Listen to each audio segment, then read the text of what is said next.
I'm really curious. Why do you have so many Somali patients? Because we understand the dental needs of Somalian people very well, especially gum problems and aesthetic needs at an early age are so common. And we are specialized in this field for many years.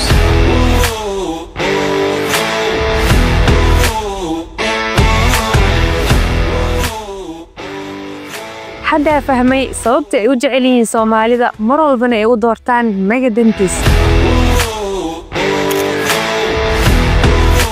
If you are Somali and looking for a clinic, The answer is clear, MegaDentist, because your smile is our expertise.